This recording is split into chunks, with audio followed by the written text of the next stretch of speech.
Liquor కేసులో MLC కవిత bail petition పై కాసేపట్లో ఢిల్లీలోని రౌజ్ రెవెన్యూ కోర్టులో విచారణ జరగనుంది.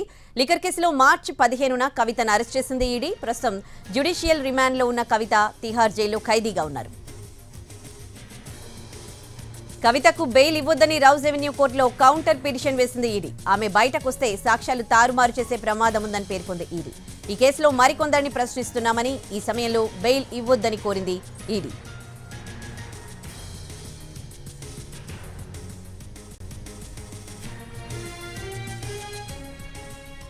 కవిత బెయిల్ పిటిషన్ కి సంబంధించి ఇవాళ ఢిల్లీ రౌజ్ రెవెన్యూ కోర్టులో విచారణ జరగనుంది. ఇక ఇదే అంశానికి సంబంధించి పూర్తి డీటెయిల్స్ ఢిల్లీ నుంచి మా ప్రతినిధి రాజు లైవ్ లో అందిస్తారు.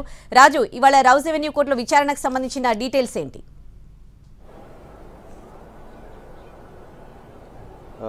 ఉదయశ్రీ, మరికొద్దిసేపట్లో కవిత బెయిల్ పిటిషన్ పైన రౌజ్ రెవెన్యూ స్పెషల్ కోర్టులో విచారణ ప్రారంభం కాబోతుంది. వాస్తవానికి ఏప్రిల్ 1వ తేదీనే బెయిల్ పిటిషన్ పైన విచారణ ప్రారంభమైనప్పటికీ అది పూర్తిగా జరగలేదు. ఈ రోజుకి వాయిదా వేశారు. సో అందులో భాగంగా అటు కవిత తరపున సీనియర్ కౌన్సిల్ అభిషేక్ మను సింఘ్వి వాదనలు వినిపించబోతున్నారు. కవిత పైన అంటే ఏదైతే ఢిల్లీ లిక్కర్ కేసు ప్రారంభమైన నాటి నుంచి కూడా ఏ ఎఫ్ఐఆర్లో కవిత ప్రస్తావన లేదు. సో ఎవరైతే అరుణ్ రామచంద్ర పిల్లై, బుచ్చిబాబు లేదంటే ఇతరుల వాంగ్మూలాలను బేస్ చేసుకుని అంటే వాళ్ళను బెదిరించి వాంగ్మూలాలు చెప్పించారు. అంతేకాదు అరుణ్ రామచంద్ర పిల్లై లాంటి వాళ్ళు ఏదైతే మొదటి 9 వాంగ్మూలాల్లో ఎక్కడ కూడా కవిత పేరు చెప్పలేదు.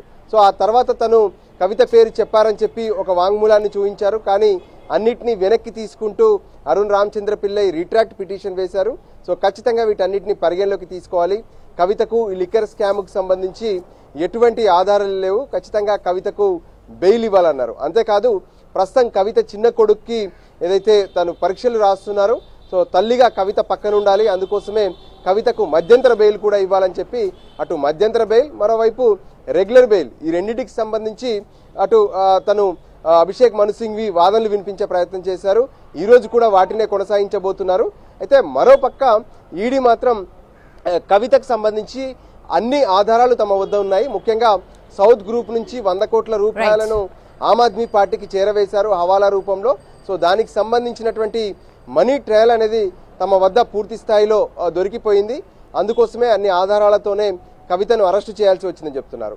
సో దానికి సంబంధించినటువంటి పిటిషన్ కూడా అంటే ఈడీ సైతం బెయిల్ను అపోజ్ చేస్తూ ఒక పిటిషన్ను ప్రస్తుతం రౌజ్ రెవెన్యూ కోర్టులో దాఖలు చేసింది. సో ఈ రెండు వాదనలు అటు కవితకు బెయిల్ ఇవ్వాలని చెప్పి కవిత తరపున వాదనలు, కవితకు బెయిల్ ఇవ్వద్దని చెప్పి ఈడీ వాదనలు వినిపించబోతుంది. సో ఫైనల్ గా Rouse revenue special court judge Kaveri Baweja మరి ఈ రోజు కవితకు సంబంధించినటువంటి బెయిల్ అంశంలో ఎటువంటి ఆర్డర్ ఇస్తారనేది ఎదురు చూడాలి. Udayasri, right, thanks for the updates Raju.